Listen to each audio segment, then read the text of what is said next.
So we're halfway through the first chapter of Eruvin, and we're talking about the delineation of an alley, which has got courtyards opening it out onto it. And there's a picture of the alley on the source sheet. And the alley can have a pole on the side of it or a beam along the top of it. And this part of the Mishnah deals with the construction of the beams and the poles, the beams on the top and the pole on the side. And where we closed off in the fourth Mishnah, which we discussed yesterday, was a remark of the Mishnah that the beam running across the top of the entrance to the alley has to be strong enough to hold a half brick.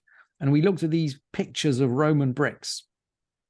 And sure enough, most of these bricks are square, but we saw some bricks in this picture which had been cut into half. So here, look, these are from Spain in the 2nd century, but you've got a picture of Roman bricks cut into half. And this is the ariach, which the beam has to be strong enough to support. And you remember that Rabbi Yehuda made the observation. He said, Rechava af al pi she'ein bria. Rabbi Yehuda says it's got to be wide enough, even though it is not strong enough. As far as Rabbi Yehuda is concerned, the strength, the practical ability of this beam to hold a brick is not important, as long as it is wide enough, essentially as long as it's a tefach wide to hold that half brick. And we learned the Rambam yesterday, and the Rambam says the halakha does not go according to Rabbi Yehuda. It has to be strong enough to bear the weight and not break. That's the Rambam. And but even though the halakha doesn't go according to Rabbi Yehuda, he still gets a whole Mishnah to explain himself. And that is the 5th Mishnah, which we're going to pick up. And this Mishnah is in the voice of Rabbi Yehuda. Rabbi Yehuda, who believes that strength is not important. And so he says, Haita shel kash or shel kanim. Ro'in otak ilu hi shel matechet. If it was made of straw or of reeds, he's talking about the beam now, we look at it as if it was made of metal. We don't care how weak it is. Akuma ro'in otak ilu hi pshuta. If it was curved, then the brick might slide off. If it was curved, we don't worry. We look at it as if it was straight. Agula ro'in otak ilu hi merubat. If it was round, maybe it's a round beam. You can imagine, the Mishnah wants us to balance a brick on top of the beam. That was the 4th Mishnah. You can imagine, if it's a round beam, you're never going to balance the brick on it. But Rabbi Yehuda wants to say, Agularo inotak iluhi merubat. If it's round, we look at it as if it was square. Rabbi Yehuda does not care about the practicalities of balancing the brick on the beam. And as we learned, the halakha doesn't go according to Rabbi Yehuda. But the Mishnah then goes off onto a little segue, which is absolutely fascinating to any mathematician, and I could not resist bringing you an explanation for it on the source sheet.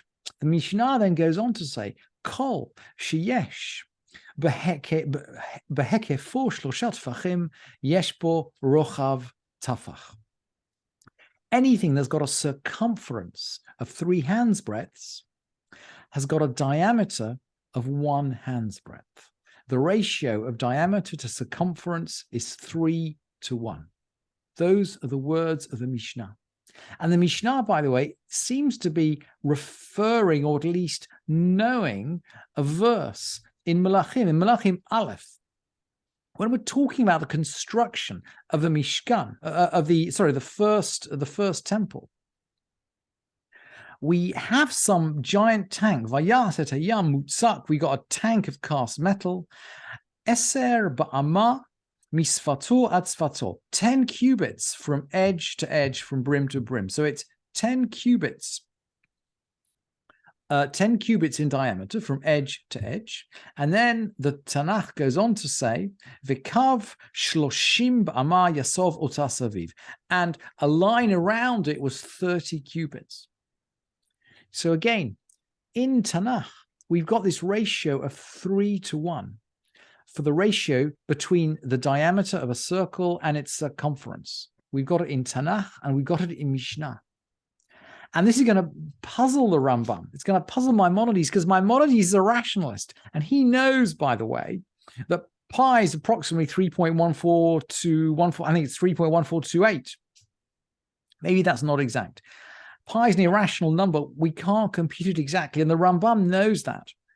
The approximation which we are taught in high school math, or at least I was taught in high school math when I was in high school, was that 22 over 7.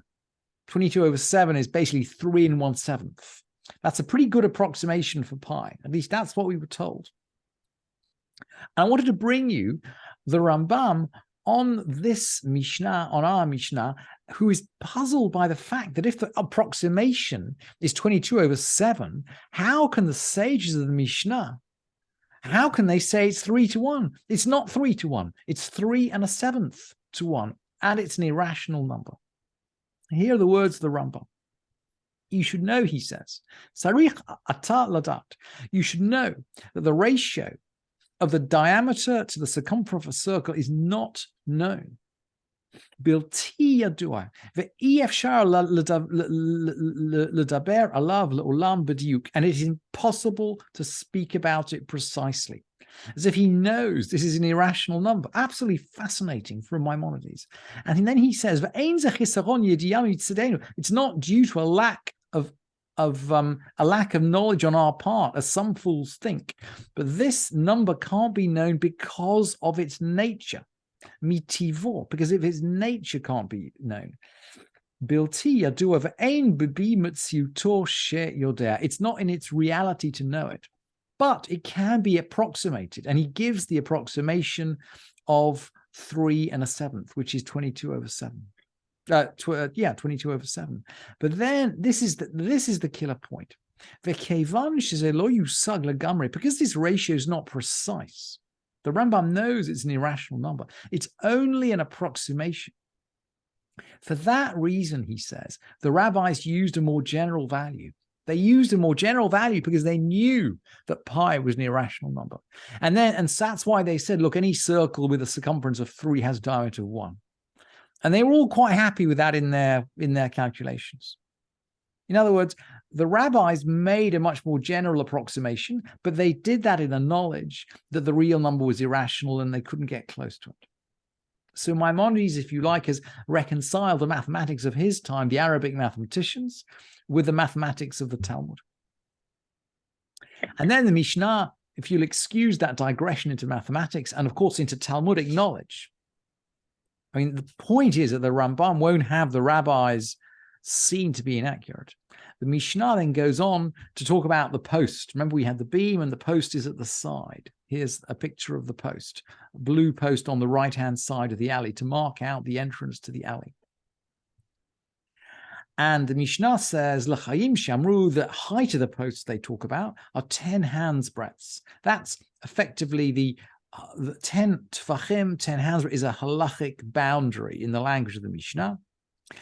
And the Mishnah says, Ve'rochban ve'avyam kol shehu, their width and their thickness can be any amount whatsoever. It's not important. Rabbi Yossi says they have to be 3 hands breadths thick. I don't think the halacha goes according to Rabbi Yossi. And then the Mishnah is going to go on to say, you could make the posts out of anything you like. It does not matter what the post is made out of. Even you can make it out of something which is alive. So you could take an animal, providing it was 10 tefachim high. Okay, it has to be a reasonable size, and tie it up by the side of the alley. That would be your post. You could have your cow tied to the side of the alley, and that will be your post. And the Mishnah is then going to say, mishum golel, it causes defilement as the covering of a tomb. If a tomb was built into the side of a mountain, maybe think of a cave.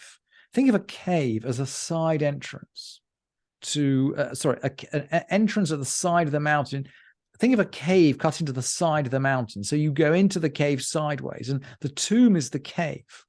So rather than going down into the tomb, you go sideways into the tomb. into the cave. And imagine parking an animal, tying the animal outside the tomb, just as if you were tying it outside the alley. And it will it'll receive defilement just like the covering of any other tomb. Rabbi Meir Mataher, Rabbi Meir says it's pure. We heard from Rabbi Meir theoretically in yesterday's Mishnayot. And then the chotvin alav get nashim, you can write a get on it. There's a really interesting, it's said in English banking law that you can write a check on the side of a cow. And of course, you give the check to whoever you're paying, and they have to feed the cow until they cash the check, and so does your bank. And the Mishnah has this idea too. You can actually write a get. Rabbi Yossi HaGalili posel. Rabbi Yossi the Galili rules it unfit. He seems to be anxious that the cow might die. For example, what's going to happen to your get if the cow dies? And this is a parallel Mishnah in Gittin. And the Mishnah and Gittin, which we'll get into in maybe a year's time, al hakol kotvin. You can write a get on anything. Al ha'aleh, you can write it on a leaf, shel zait, on a olive leaf, at a tiny leaf. Ve'al hakeren shel para, and on the horn of a cow. Ve'noten la et para, and he gives her the cow. And you can also write it on the hand of a slave, and he gives her gives her the slave. And Rabbi Yossi HaGalili has the same position in the Mishnah there in Gittin. You may not write on any living thing, nor may you write a get on food. If you're going to write a get, you have to write it on something substantial and something durable.